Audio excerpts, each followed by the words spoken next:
Learn how to develop true stage presence and confidence in this roundtable discussion with three of the women who recently attended our in-person speaking retreat on this episode of the Speaking Your Brand podcast. More and more women are making an impact by starting businesses, running for office, and speaking up for what matters. With my background as a TV political analyst, entrepreneur, and speaker, I interview and coach purpose-driven women to shape their brands, grow their companies, and become recognized as influencers in their field. This is Speaking Your Brand, your place to learn how to persuasively communicate your message to your audience. Hi there, and welcome to Backstage with Speaking Your Brand. I'm Carol Cox, founder and CEO of Speaking Your Brand. I am excited to bring to you today three of the women, the incredible women who attended our 3-day in-person client retreat that we held just last week in Orlando, Florida. It was 3 days of practice on our stage, feedback and coaching, and then professional filming on day 3. And all of these women hit it out of the park when they stepped on to that stage. So I wanted to invite them on to talk about their experience at the retreat, why they decided to attend, what they learned about developing stage presence and about speaking as a performance, their newfound love of improv, which I think surprised all of the women who were there. We also want to talk about storytelling within your presentations and talks, and feeling confident not using notes or a script or even slides, because we didn't allow them to use any of those things. Let me introduce Lei Comerford, Shannon Bumgarner, and Denise Musselwhite. So glad to have all three of you here. Lei Comerford is an executive leadership coach. Shannon Bumgarner is a corporate leader and what she calls a STEMinist, because she works in STEM, promoting women and especially pay equity for women in STEM. And then Denise Musselwhite also works in the STEM field. She's a former CIO who's now the founder of her own company, Tech and Thrive.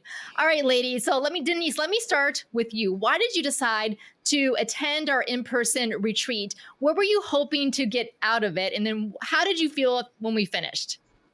Well, I joined the retreat because I've been following you for probably a decade now, and listening to your podcast, fangirling over everything that you share. I learned how to speak intuitively.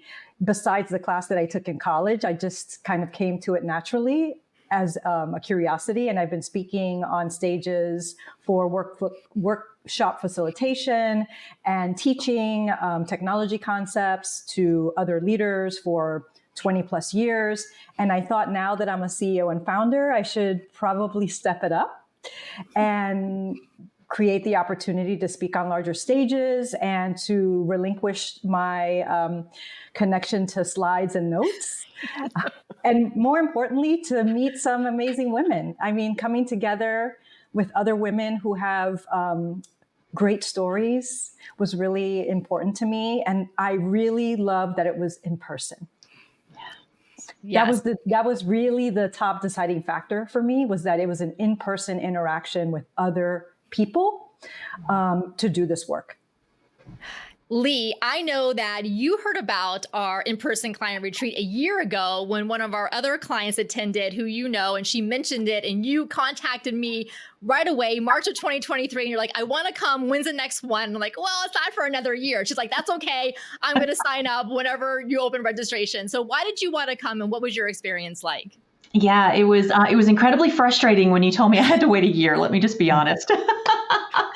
And I understood all the reasons why. I was so excited about the opportunity because, as a speaker, I know that there's more that I could be doing. And I really wanted the opportunity to up-level what I was already doing and to become a little bit more intentional about how I was doing certain things and how I was telling stories. And my coach friend who introduced me to you just said this was transformational for her, and I have to agree. That's exactly how I would refer to it as well. Oh, great. And Shannon, we first started working together way back in 2019, so almost 5 years ago now, and we've worked on and off ever since then. And I was so excited when you decided to join us at our retreat. So tell me, why did you decide to come, and what was your experience like? I think for me, Carol, people may be surprised by this answer, but I was struggling to refine and keep my voice. So I was really struggling with the stage. How do I cut through the noise? Does my voice really matter still? Why am I doing all these things? And it came up in Q4 for me. And I thought, wow, she's just given me this phenomenal opportunity to refine that voice and use it for a world that I think needs it. But I really needed the confidence boost. And I really needed the presence of the amazing women on this phone and then the amazing women that we had an opportunity to meet while we were there. Well, one thing you said to me, Shannon, while we were there is you said, oh, now I get it, that speaking is a performance. No matter what your topic, no matter if you think that, oh, I have a corporate topic or a training topic or I'm speaking to corporate audiences, speaking is really about performing. So Shannon, what led you to that? How did that reframe speaking for you? Okay, so we're going to get ready to get real here. So I thought, I'm just supposed to stand on stage, be animated, but maybe move a little bit, but I'm delivering information. And what really connected for me was I've been preparing for this. So I was the kid who, when the band was out on the field at football games, I was the little kid twirling my baton on the sidelines. I am embarrassingly a former beauty queen. So I have been on the stage with a crown on my head. And I was a cheerleader in high school. So performing, it, I guess, has come natural to me. But I thought, I've never thought you bring this whole performing thing to speaking. Well, whoever thought about that? And I was like, this makes complete sense now. It's not just information giving. It's actually a performance in a good way, and entertainment, because you're trying to bring the audience in. And Shannon, you did a great job at that. You had your baton there as a prop, and you had your incredible sparkly shoes and all different colors, which we absolutely loved. I think you get the award for best dressed at the retreat. And you really did, you acted out your stories, you used the stage, and it was so much fun. Denise, you also incorporated some props into the segments that you ended up filming. So tell us a little bit about incorporating props and active storytelling, and also seeing speaking as a performance. For me, I didn't realize how much of a performance speaking was. I just am naturally animated when I speak. So it didn't connect for me until I really got there and we did a lot of that improvisation work. It clicked okay, I get it. The improv loosens us up to get out of our own way and out of our own heads. So it gave me the confidence to start to use and test some props. I did a little bit of testing of props in a keynote that I did for Women in Tech organization, and that went really, really well. So I incorporated that prop into my talk at Speaking Your Brand, and that prop is an enormous bottle of champagne. And that was really fun to professionalize its incorporation, but also make it relevant to the story. And having feedback from the other women, practicing how I might do that, and incorporating the other props that I used really gave me new confidence that I could do that more broadly in upcoming speaking engagements. And think about how memorable you all using props and using storytelling, using our I.D.E.A.L story ingredients, imagery, dialogue, emotion, action, and lesson when you were sharing your stories. Now, Lei, I know that in the first 2 days you were practicing your speaking segments and the story that you told about Sally. Mm-hmm. And then I had the recommendation. I'm like, well, why don't we dig into doing some more dialogue and have you actually act out as if you were having a conversation with Sally. So tell us a little bit about that. How did that shift for you, seeing how to incorporate storytelling into your talks? Yeah, it was night and day. If I can be, kind of that blunt. It was eye-opening because I was telling the story, but I wasn't necessarily telling it from the perspective of really engaging the audience. And when I switched and incorporated your feedback, it was that opportunity of everyone was leaning in. And they wanted to know, okay, what was next, which was really fun being on the stage and seeing that interaction with everyone in the audience.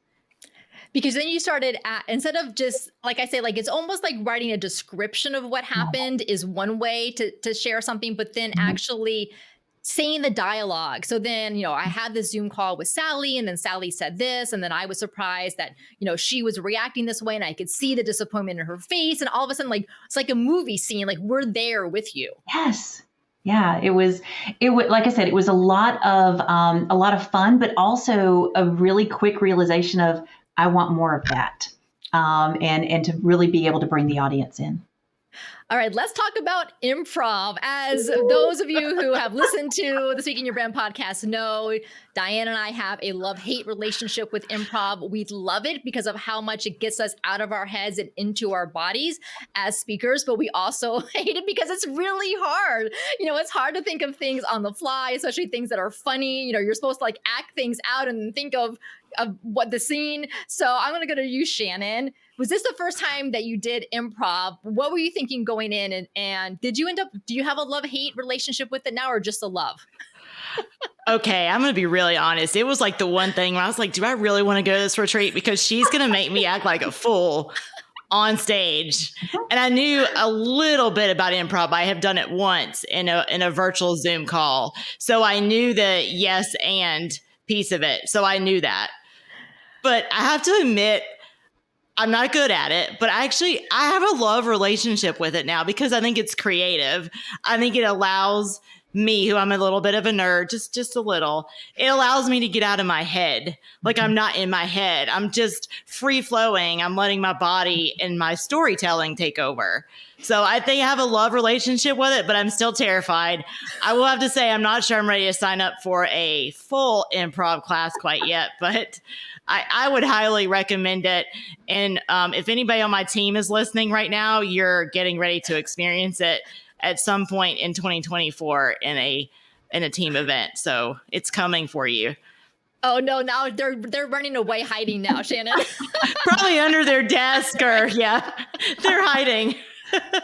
All right, Lei, what about you? Have you ever done improv, and what were your thoughts? I had participated in a workshop. It's been several years ago, and everyone's raise your hand if you'd like to volunteer for our next activity. Why not? Let's do this. And it was improv.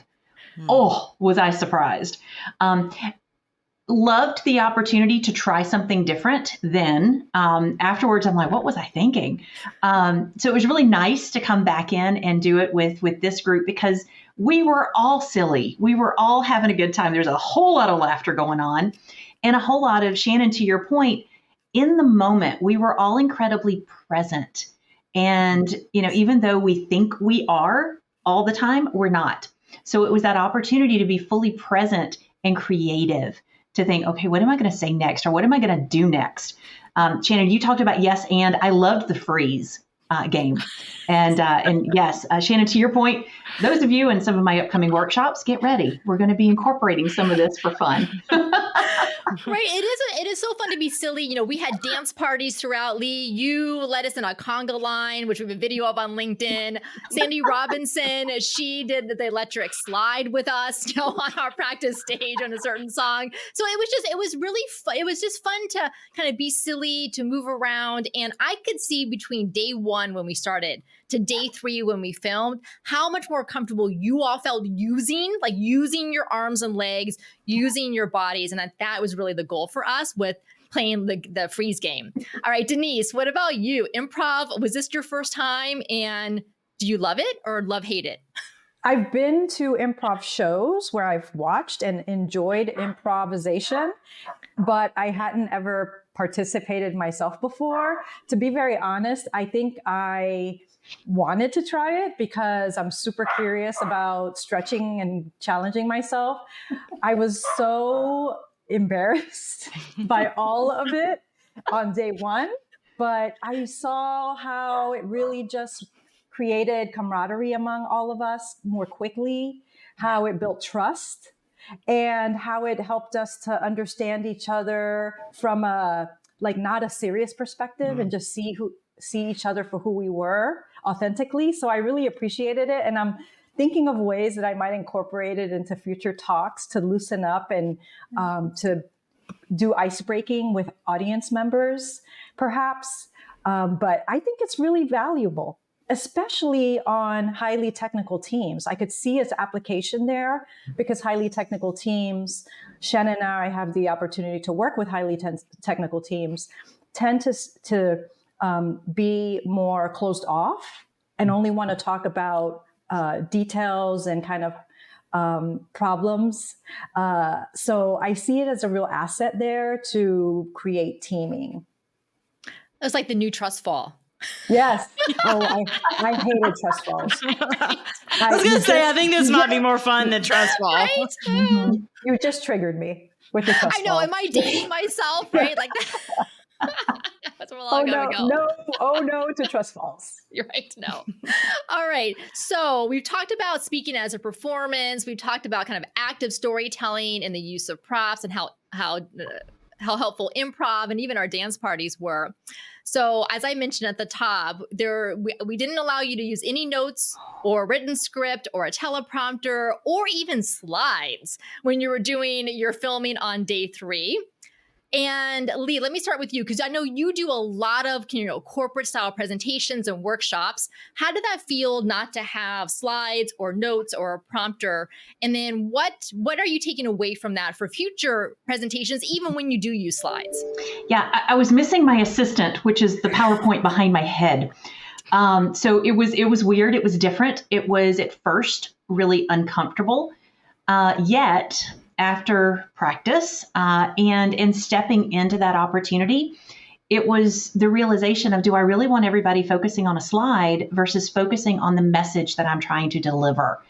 And I haven't, even though I will continue to use slides, that's just what I do.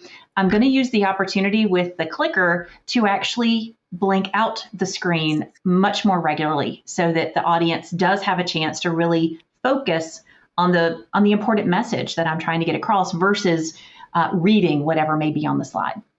Yes, that's an excellent point. I love slides too. And I use slides for really, nice imagery or a video clip or a funny GIF that I want to put on there or audience question. But I do the same thing. Well, I'll intersperse either a blank slide, like all white or all black. So I will click to that, but there's nothing for the audience to look at that point because they need to come back to me for whatever I am talking about. So yeah, that's a great point. All right, Denise, what about you? Again, I know you've done a lot of presentations, especially at tech-related events, and they love slides, right? That's like their best friend. So how are you feeling about slides and notes?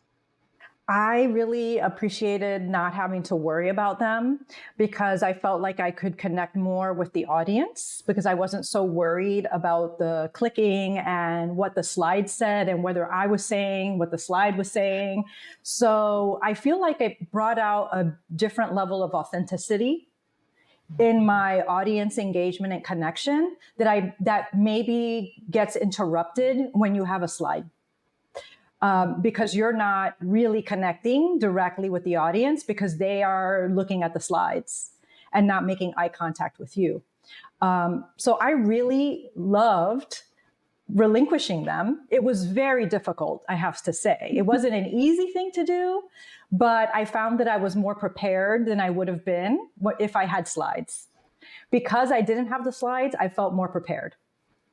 Oh, okay. That's good to know. Yeah, because I had to understand what I was going to say and what my point was. I knew a slide wasn't coming to remind me. So I felt more prepared than I did with slides because I realize now that I lean on them. As we all do, right? They're like, that's what I'm talking about next as you click to the next slide. Yeah. All right. And then also, the other thing, Shannon, I want to come back to you is that, so I know that you had said to me during the retreat that you feel like you're finding your voice again, which I am so glad to hear because absolutely you have such an incredibly powerful voice and platform. And there's so many women who look up to you. So tell us a little bit about stage presence and confidence. How are you feeling now after spending the time that we did last week? What have you learned about stage presence and about feeling more confident to use your voice? I think one thing I had to retell myself was that the audience is rooting for you, regardless of what audience that you're in, because if nothing else, they're there to receive what you're there to say. So they're rooting for you to be successful. I think so. That was the reminder that I needed. And I think the second thing, and it sort of ties to what I said before, but really seeing myself as a performer allowed me to be free again. So I think I had put myself in a box and said, thou shalt fit this box. And I felt like I was just standing there like a stiff board. And this movement allowed me to be me. And so my top value is authenticity. So this retreat helped me to really feel like the stage was my world, right? Not just the round circle of a TED talk or a box that you put yourself in. The world is my stage, I guess the Shakespeare quote. I think I butchered it, but probably pretty close. Yes. I think that's for me where it helped me find my confidence.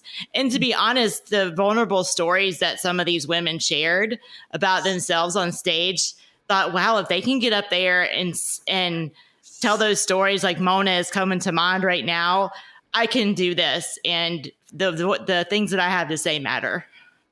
Yeah, absolutely. I mean, there are the women there who shared some very personal stories, and they did it in service of the audiences that they speak to and the transformation that they hope that their audiences can apply to themselves based on the lessons and the experiences that these other women had. And what comes to mind is that all three of you have frameworks that you've developed and that you also filmed a little bit of sharing your framework while you were at the event. Shannon, you have HUMAN as your acronym. Denise, I know you have your THRIVE framework as an acronym. And Lei, you have, it's not quite an acronym, even though I did suggest SOAR, but it does have those letters in it. All right, so can you talk to us a little bit about frameworks, the power of frameworks, and how you incorporate them into your talks? Lei, I'll start with you. Yeah, awesome. And I loved the recommendation of SOAR. As you said, an acronym, it's easy to remember. For me, it's the framework, and again, slightly different order and one different word. But it is that opportunity to really get the points across for this is what you're going to learn.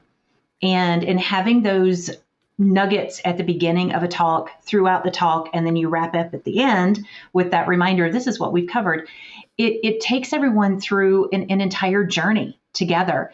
I'm still working on, because I've only been home a few days from the retreat, so I'm working on how might I haven't decided if it's a definite, but how might I incorporate the shift to SOAR or something similar. So I love the acronym, and we'll see.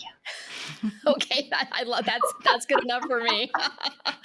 All right, so and then Lei, let me have you talk a little bit about stage presence. What does stage presence mean to you, and how are you feeling about that now going into your future speaking engagements? Yeah, great question. And it's that opportunity for, before it was just like, yeah, I'm up here, or I wasn't. I would leave the stage because I wanted to be amongst everyone throughout the room. And I was walking over people. I mean, please, it was crazy in at least a couple of scenarios. And now I understand the importance of being on stage and having that connection from there. I think the presence aspect is, as you move, every move that you make is intentional. And I didn't think about that before. So where I might be moving from one end to the other just to connect with different eyes, now the intentionality is based on what I'm saying and what I'm doing and what's coming next. So I'll say intentionality is something that it's a big word with me and has been for years. And yet we found another way to incorporate it in how we move and how we present ourselves on stage. Yes, as I told you all at the retreat, if you're going to move, which I encourage you to do, move with intention, right? Don't just like wander around or seesaw back and forth. And there were some of you, of the 11 women who attended last week, there were some of you who like to pretty much stay grounded in one spot and didn't move much. So like, okay, let's try moving a little bit more. And there were some women who like to move a lot, like all the time. And then as we were coaching and giving feedback, I think they realized that actually moving with intention, and like I said, stay still for a paragraph or two, not just like a half a sentence or two, because then it helps the audience to focus more on what you're saying, not just watching you move around the stage. So there's definitely a balance there in the movement with intention. I love that. Denise, what about you? What does stage presence mean to you, and how are you feeling now going into your future speaking engagements? You know, what I learned about stage presence was very, very specific to the way that I was moving and the pace in which I spoke. Those two are the areas where I felt like I had the greatest opportunities for growth, because I would move around a lot. And like Lei mentioned, I would be more focused on audience connection, like trying to look at the audience and kind of speak to one person in the audience, which I think at one time I was only looking at her and talking to her. And she's like, "What's the deal with you, Denise?" Just like staring you down, right? Yeah.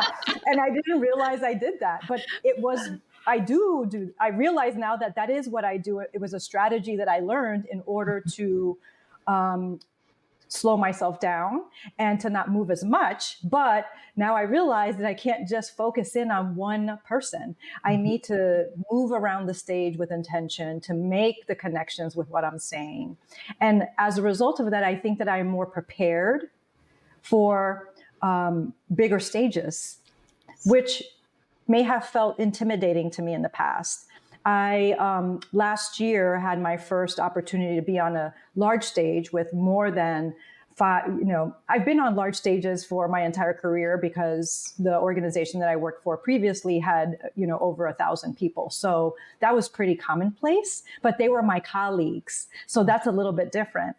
In a speaking engagement type style, I now feel more confident for that larger stage where I don't know the whole audience. That was really important for me, where I have the confidence that I don't need to know people in the audience in order to engage through what I'm saying and with the intentionality of my movements. Yes, and you really came a long way from day 1 to day 3. In that. So it was great to watch. It was great to watch all of you, all 11 of you really transform from day 1 to day 3, take our coaching and feedback and incorporate it pretty much right away, as you would practice on the stage and we would give you feedback.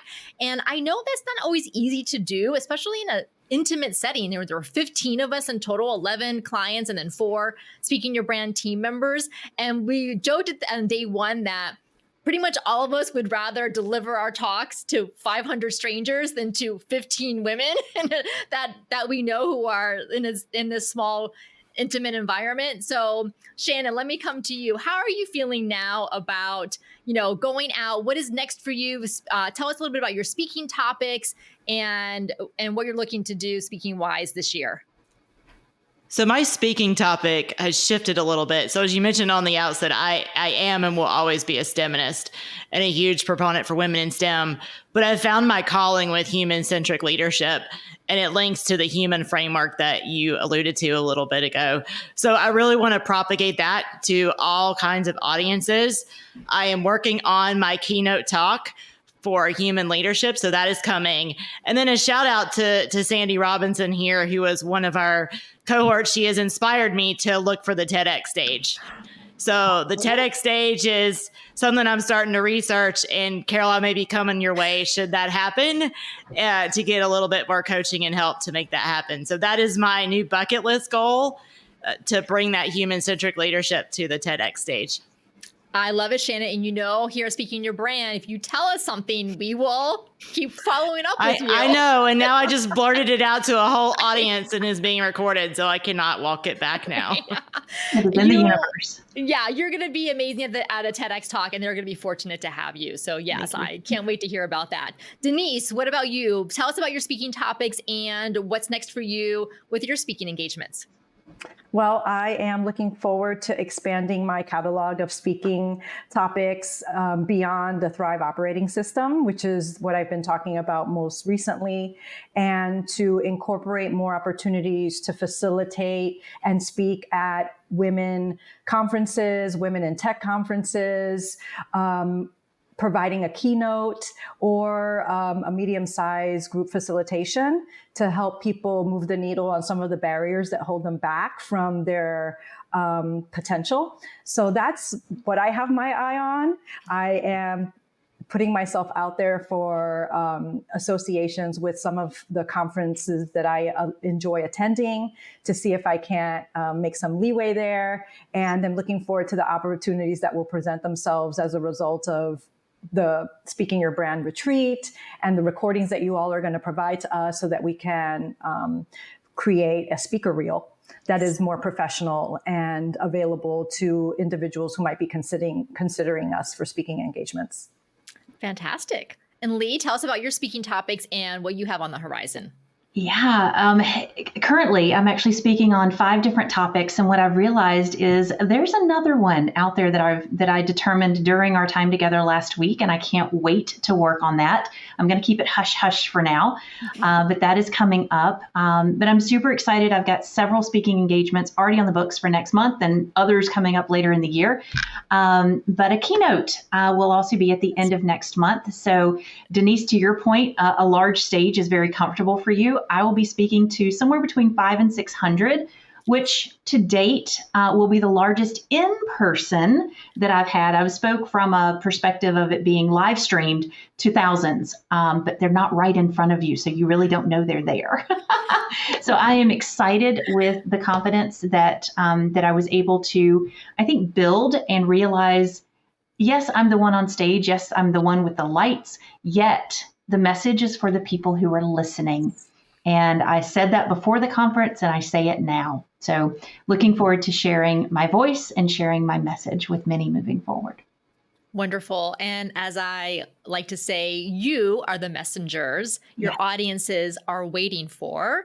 And I really, truly see public speaking as a conversation with your audience. As we talked about at the retreat last week, it is not just a one way. It truly is a dialogue with the audience. Even if they're not saying anything out loud, you're feeding off their energy. They're feeding off your energy.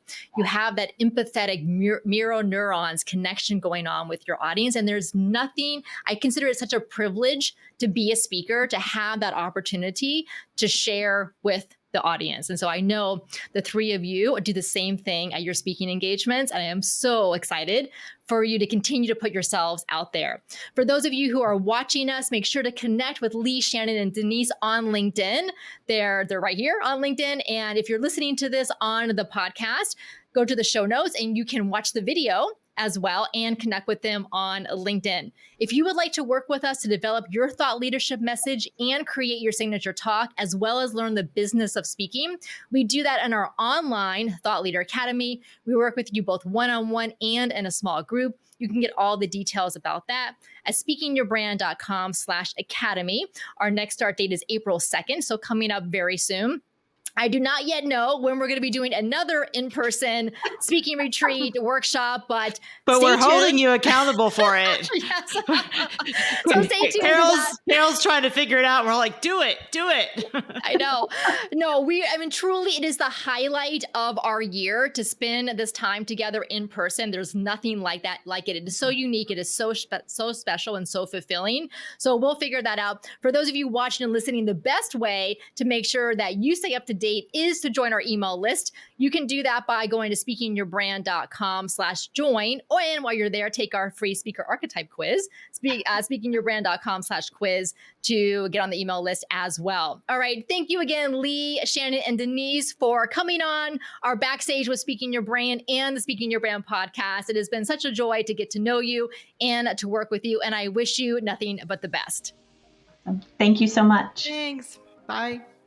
Thanks, Carol. It was great seeing you, Lei and Shannon. Yes, you too. Great to see you. Wasn't that a fantastic conversation? We have more roundtable discussions with our retreat clients and our Thought Leader Academy clients coming up. So make sure to hit subscribe or follow in your podcast app so you don't miss any of our future episodes. Until next time, thanks for listening.